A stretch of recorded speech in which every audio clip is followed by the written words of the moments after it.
The live TV, सच सबसे आगे। दोस्तों, मैं बात हफीज हूं। आपके मन में एक सवाल बार बार आ रहा होगा कि आखिर भारतीय जनता पार्टी गुजरात में चुनाव जीती कैसे, जहां बीजेपी हिमाचल प्रदेश में चुनाव हार गई, कांग्रेस पार्टी चुनाव जीत गई। एमसीडी के अंदर भारतीय जनता पार्टी 15 साल से काबिज थी दिल्ली के महानगर निगम में, वहां पर भी भाजपा चुनाव हार गई और गुजरात बचाने में सफल कैसे हुई। गुजरात के पीछे का मैंने आपसे सुबह भी कहा था कि फॉर्मूला क्या है वो आपको मैं बहुत जल्दी बताऊंगा। थोड़ा सा सीट्स के परिणाम आगे चले जाएं और ट्रेंड थोड़े क्लियर हो जाएं कि आखिर क्या हुआ है। वहां सीधे तौर के ऊपर आम आदमी पार्टी और एमआईएम ने पूरा खेल जो है वो जमा दिया बीजेपी के हित के अंदर, वहां पर आके चुनाव लड़के और कांग्रेस के साथ जो वोट जा रहा था उसको काट दिया। ये रणनीति बहुत महत्वपूर्ण होगी और मैं आंकड़ों के साथ आपको बताऊंगा। नई दुनिया ने तो लिख भी दिया, एमआईएम ने थोड़ा कम की नुकसान पहुंचा पाई है एमआईएम। आम आदमी पार्टी ने तो पूरी तरह से नुकसान जिस तरह से पहुंचाया है वो तो साफ दिख रहा है कि जहां कांग्रेस के कैंडिडेट रहे, जहां कांग्रेस के कैंडिडेट मजबूत थे, जो जीतने की स्थिति में थे, वहां आम आदमी पार्टी ने जातिगत ऐसे कैंडिडेट बिठाए जिन्होंने बड़ा वोट काटा। और जहां बीजेपी के सिटिंग एमएलए थे, मजबूत पोजीशन में थे, वहां पर इतने हल्के कैंडिडेट्स थे आम आदमी पार्टी के कि वहां चुनाव जो है वो कोई खास नुकसान नहीं पहुंचा पाए वोट काटने का। अब मैं नई दुनिया को जो कोट करके बता रहा हूं, नई दुनिया ने लिखा है गुजरात चुनाव रिजल्ट 2022, गुजरात में बीजेपी की प्रचंड जीत, कांग्रेस को ले डूबी आम आदमी पार्टी। मतलब साफ तौर के ऊपर यहां लिखा जा रहा है कि आम आदमी पार्टी ने ही कांग्रेस को वहां पर नुकसान पहुंचाने का काम किया। मैं आपको इनके परिणाम में दिखाऊंगा कि किस सीट के ऊपर कितने वोट काटे जिससे बीजेपी आगे बढ़ गई, आम आदमी पार्टी की वजह से या एमआईएम की वजह से। इसने जो लिखा है, आखिरी लाइन है उसकी, इन चुनाव में कांग्रेस का अब तक का सबसे खराब प्रदर्शन रहा है जो गुजरात में हुआ है। वहीं आम आदमी पार्टी को भी कोई असर नहीं छोड़ पाई और कांग्रेस के लिए वोट कटुआ बनकर रह गई। मतलब साफ तौर के ऊपर कांग्रेस पार्टी का जो खराब प्रदर्शन है उसके पीछे का कारण उसके वोट कटना है। और आम आदमी पार्टी ने जिस तरह से वोट काटा है वो आपको समझ में इससे आ जाएगा कि मुख्यमंत्री का जो चेहरा थे आम आदमी पार्टी का, वो तीसरे नंबर पे आए अपनी विधानसभा में परिणामों के बाद। मतलब हार तो हार, इतनी बुरी हार कि दूसरे स्थान पे भी नहीं आ पाए। पहले बीजेपी आई है, दूसरे पे कांग्रेस पार्टी आई है और तीसरे पे आम आदमी पार्टी का जो सीएम चेहरा है वो आए हैं, जिनको हम गढ़वी साहब के नाम से जानते हैं। अब केजरीवाल साहब ने 3 नेताओं के नाम लिख के दिए थे कि ये सब जीत रहे हैं, जीत का दावा किया था, वो भी हार गए हैं अपनी सीट, वो तीनों के तीनों। आम आदमी पार्टी ने गुजरात में लगभग 13% का वोट शेयर हासिल कर लिया या काट लिया। ये वोट शेयर सीधे तौर पर लोगों का दावा है कांग्रेस पार्टी के हित में जाता, बीजेपी के खिलाफ वोट शेयर था। बायपोलर हिमाचल में रहा तो कांग्रेस पार्टी जीती और आम आदमी पार्टी वहां कुछ कर नहीं पाई, तो गुजरात की तरह वहां हाल नहीं हुआ और बीजेपी को वहां हार देखनी पड़ी। गुजरात के अंदर ये त्रिकोणीय मुकाबला बनाने के साथ जो चाल दिखी, साफ तौर के ऊपर बीजेपी को फायदा पहुंचा। कुछ विधानसभाओं की सीटों के परिणाम उठा लेता हूं, आपको मिसाल के लिए बता रहा हूं, वैसे तो बहुत बड़ा है, अगर मैं हर एक सीट पे जाऊंगा तो आपको बहुत सारी सीटें ऐसी मिलेंगी कि जहां दिखेगा कि आम आदमी पार्टी ने वोट कटुआ बन के बीजेपी को चुनाव जितवा दिया। लेकिन मैं कुछ मॉडल सीट उठा रहा हूं, कुछ मैंने रैंडमली देखी हैं वो आपके साथ साझा करूंगा और कुछ एमआईएम की हैं वो आपके साथ साझा करूंगा।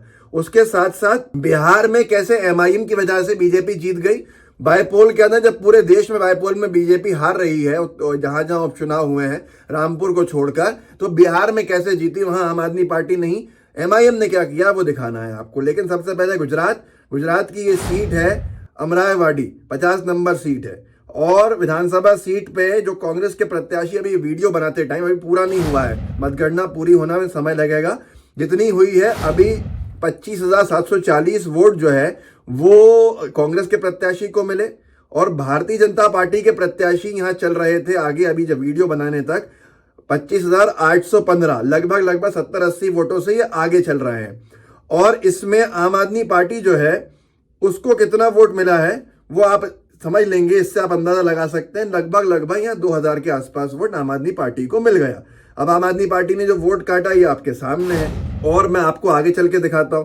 इस सीट के परिणाम थोड़े बदल रहे हैं, आम आदमी पार्टी नीचे ऊपर हो रही है तो इसको हम मॉडल नहीं मान सकते। अगली सीट पर चलते हैं। गुजरात की ये सीट है अमरेली, परेश धानानी बड़ा नाम है, परेश धानानी बड़े नेता हैं, मतलब एक बड़ा कांग्रेस का चेहरा। उनको मिले हैं अब तक 23,611 वोट, वहीं बीजेपी को मिले हैं 37,647 वोट। लेकिन आम आदमी पार्टी के रवि धानानी ने, आप देखिए जातिगत समीकरण बिगाड़ा, रवि धानानी ने यहां पर वोट काट दिया 18,402 अभी तक। मतलब अगर ये वोट नहीं कटते तो परेश धनानी आराम से बीजेपी को पीछे करके आगे निकल सकते थे। अब परिणाम क्या होंगे ये आपको आने वाले कुछ घंटे के अंदर पता चल जाएगा। लेकिन एक सीट है ये दाहोद में कांग्रेस के सिटिंग एमएलए, मतलब कांग्रेस जीती 2017 में दाहोद की विधानसभा को। वहीं बीजेपी को जो वोट मिले हैं अभी तक 72,198 वोट हैं, लेकिन कांग्रेस पार्टी के कैंडिडेट को 43,130 वोट मिले हैं। बच्चों के वोट जानते हैं कहाँ गए? आम आदमी पार्टी के कैंडिडेट प्रोफेसर साहब हैं 33,486। अगर ये दोनों वोट मिला लेंगे आम आदमी पार्टी और कांग्रेस पार्टी के, तो बीजेपी के प्रत्याशी काफी पीछे छूट जाएंगे और निर्णायक बढ़त कांग्रेस पार्टी को मिल जाएगी। लेकिन आम आदमी पार्टी ने यह खेल बिगाड़ दिया। छोटा उदयपुर एक विधानसभा है, आम आदमी पार्टी के कैंडिडेट को 22,000 वोट मिले हैं और बीजेपी के कैंडिडेट को 31,777 वोट मिले हैं, जो सबसे आगे चल रहे हैं। लेकिन अगर कांग्रेस और आम आदमी पार्टी का वोट मिलाया जाए तो वो बीजेपी से काफी आगे है। लेकिन इस सीट पर ही बीजेपी आगे बढ़त बनाई हुई है, क्योंकि आम आदमी पार्टी यहां पर अपने मजबूत कैंडिडेट के साथ उतरी और कांग्रेस पार्टी का वोट खा गई वहां। एक और सीट है बेलोदा, 30 नंबर विधानसभा सीट है। यहां अभी गिनती जब तक हुई है 20,760 वोट मिले हैं कांग्रेस पार्टी के कैंडिडेट को, बीजेपी के कैंडिडेट को मिले हैं 35,433 और इतने ही वोट आम आदमी पार्टी के कैंडिडेट को भी मिले हैं। अब यहां पर मैं एक और विधानसभा लेता हूं जिसका नाम है भावनगर वेस्ट। भारतीय जनता पार्टी का प्रत्याशी यहां आगे चल रहे थे, 44,457 वोट, लगभग 44,500 वोट। कांग्रेस पार्टी के कैंडिडेट को 28,124 वोट मिले, लेकिन आम आदमी पार्टी के प्रत्याशी ने 18,000 के आसपास वोट अब तक काट दिए हैं। अगर दोनों वोट मिलाएंगे तो बीजेपी पीछे छूट जाएगी। लेकिन पिछली बार अगर जब नहीं थी आम आदमी पार्टी की इतनी दस्ता की, एमआईएम की, तो 99 सीटों पर बीजेपी को समेट दिया था कांग्रेस पार्टी ने। अब आपको समझ में आ रहा होगा कि 151 और 150 के पार बीजेपी कैसे गुजरात में पहुंच रही है। एक और सीट है, ये है गुजरात की बेचारजी, और इस पे कांग्रेस पार्टी के कैंडिडेट को अब तक 24,509 वोट मिले हैं। बीजेपी 17,1800 वोटों से आगे चल रही, 27,369 वोट मिले हैं। और वहीं आम आदमी पार्टी ने 4,310 वोट काट दिए हैं। अगर ये 4,310 कांग्रेस पार्टी को जोड़ दिए जाएं तो बीजेपी का प्रत्याशी पीछे हो जाएंगे। यही हाल एमआईएम ने कुछ विधानसभा सीट्स में किया है। समीर शेख पत्रकारों ने डाला है कि भुज के 9 राउंड्स के बाद भारतीय जनता पार्टी 23,996 वोट पर है, कांग्रेस पार्टी 15,840 वोट के ऊपर है। एआईएमआईएम जो मुख्यमंत्री बनाने के लिए नहीं लड़ रही, सरकार बनाने की उसकी कोई पोजीशन नहीं है, उसने वहां 30,000 वोट काट दिए, जिससे भारतीय जनता पार्टी को बढ़त मिल रही है। जिग्नेश मेवानी भी संघर्ष कर रहे हैं, 420 वोट्स का डिफरेंस चल रहा है अब तक। लेकिन सुनने में आ रहा है कि आगे इनकी पॉकेट्स खुलेंगे तो ये चुनाव जीतने की स्थिति में आ जाएंगे। पर अभी तक जिग्नेश मेवानी 420 वोट से लीड कर रहे हैं, लेकिन एमआईएम के कैंडिडेट वहां पर 1216 वोट अब तक काट चुके हैं। तो ये सारी की सारी चीजों की परिस्थितियां आप समझ सकते हैं। बिहार में भी हुआ है। बिहार में बीजेपी को जो सीट मिली है उसका नाम है कुरहानी में भारतीय जनता पार्टी के पास 76,648 वोट है। जेडीयू के प्रत्याशी 2,500 वोट पीछे चल रहे हैं। वहीं एमआईएम ने यहां पर 3,202 वोट काट दिए हैं। अगर एमआईएम का ये वोट नहीं कटता तो बीजेपी यहां चुनाव जीतने की स्थिति में नहीं बनती।